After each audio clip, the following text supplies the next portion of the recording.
মাঝে মধ্যে কিন্তু এসব খাবার খেতে কিন্তু খুব ভালো লাগে।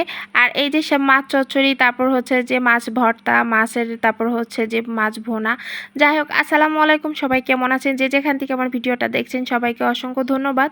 আজকে ভেবেছি যে মাছ ভর্তা করব, তো সেটাই আপনাদের সাথে শেয়ার করে ফেলছি। এই যে একবারেই কিন্তু মাছটা ভেজে উঠিয়ে নেব, বাড়তি করে আর মাছটা ভাজবো না, যেহেতু মাছটা ভুনাও করব আর হচ্ছে ভর্তাও করব। তো পেটির মাছ দিয়ে আজকে আমি ভর্তাটা করব, আশা করি আপনাদের ভালো লাগবে। আর আমার কিন্তু রুই মাছ ভর্তা কিন্তু খেতে খুব ভালো লাগে। আমার কি তো জানি না, প্রত্যেকটা আপু ভাইয়াদের হয়তো বা পছন্দ করতেও পারেন, হয়তো বা নাও করতে পারেন। আজকে আর পাটায় বেটে কোনো কিছু করব না, আজকে ভাবছি যে ভালো করে ভাজিটা করে তারপরে কিন্তু হাতে মেখে তারপর হচ্ছে যে ভর্তাটা করব, খেতে যাতে ভালো লাগে। আর ঝালের পরিমাণ অনেকটা আমি বেশি দিয়েছি, দেখতেই পারছেন ঝালটা কিন্তু অনেক দিয়েছি। আর এই ঝালে কিন্তু প্রচুর ঝাঁজ আছে। তো যাই হোক, আমরা এমনিতে একটু ঝাল খেতে পছন্দ করি, মাঝে মধ্যে শাইলের জন্য ঝালটা খেতে পারি না। তো যাই হোক, আমি এখন কিন্তু হচ্ছে যে একটু চচ্চড়ি বসিয়ে দেব। আর এই ফ্রাই প্যানটা কিন্তু আমি মাছ ভাজার কারণে অনেকটা গরম হয়ে গিয়েছে, ভাবলাম যে আর বাড়তি করে আর অন্য কোনো পাত্র নিয়ে রানবো না। এই ফ্রাই প্যানেই যেহেতু আজকে রান্নাবান্নাটা একদম অল্প অল্প, তো ফ্রাই প্যানেই কিন্তু করে ফেলছি। আর এই যে আমাদের অঞ্চলের শাকের নামটা কিন্তু শান্তি শাক বলে।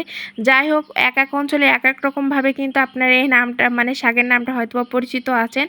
আর আমি কিন্তু পুঁটি মাছ, তারপরে ভিতরে ছোট ছোট আরও কিছু মাছ আছে, সেই মাছগুলো দিয়েই কিন্তু আজকে হচ্ছে যে আমি এই চচ্চড়িটা করব। হাতে মেখে করলে ভালো হতো, এমনিতেও ভালো লাগবে। এখানে যেহেতু আমি হচ্ছে পেঁয়াজ, তারপর রসুন, তারপর হচ্ছে যে গোটা জিরে, তারপর হচ্ছে শুকনো কাঁচা মরিচ, সামান্য পরিমাণ হচ্ছে আমি দিয়েছিলাম জিরা গুঁড়ো দিয়েছিলাম, দিয়ে তারপরে যে মাছটা দিয়ে হলুদ লবণ দিয়ে মেখে উঠিয়ে দিলাম। এভাবে কিন্তু অনেক ভালো লাগে। আর এই যে চলে আসলাম যে আমি হচ্ছে যে যেহেতু পেটির মাছ নিয়েছি, আমি সবসময় সহজ কিছু খুঁজে বেড়াই যাতে আমার ঝামেলা না হয়। যেদিন একটু ঝামেলায় পড়ে যায় সেদিনকেই মনে করেন যে একটু সহজ কাজ খুঁজি।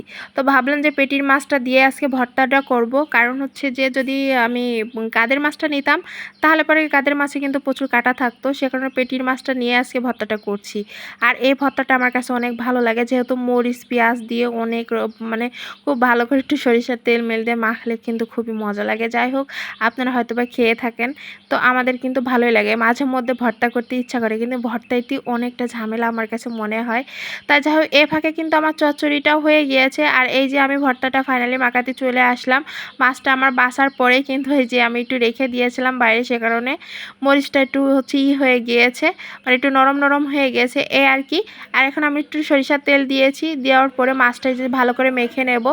আর আমার এই যে পেটির মাছটা মাখার কারণ হচ্ছে যে কাটা কম থাকে, মাখতে গেলেও দিয়ে একটা যাতে না বাদে এ আর কি। যাই হোক, আর হচ্ছে গাদের মাছে কিন্তু কাটা হাজার বাঁচলো দিয়ে একটা হয়তো বা সম্ভবত থাকতেও পারে। তো যাই হোক, আমি কিন্তু খুব ভালো করে মেখে নিয়েছি, খেতেও কিন্তু এত ভালো লাগছিল কি বলবো। তো যাই হোক, দুপুরের খাবারটা অনেক ভালো লাগছিল। আর এই যে চলে আসলাম তাড়াহুড়ো করে আজকে রান্না বান্নাটা। তো এই যে আমি দিয়ে দিলাম হচ্ছে যে এখানে পেঁয়াজ বাটা, রসুন বাটা দিয়ে দিয়েছি, তারপরে হচ্ছে জিরা গুঁড়ো মশলা গুঁড়া দিয়ে দিয়েছি, দিয়ে তারপরে হলুদ লবণ সব কিছু দিয়ে ভালো করে কষিয়ে নিচ্ছি। এখন মাছগুলো দিয়ে নেব। তো যাই হোক, এই মাছটা কিন্তু খুব স্বাদ ছিল আমার কাছে। আজ বাসার থেকে আসার পরেও এই মাছ চারটে মতো এই কয়টা মতো ছিল। তো ভাবলাম যে আজকে রান্নাটা করেই ফেলি, যেহেতু অনেক দিন হয়ে গিয়েছে। তো বাসায় না থাকলেও কিন্তু মাছগুলো ফুরায়নি, বাসায় থাকলে এতদিন ফুরিয়ে যেত।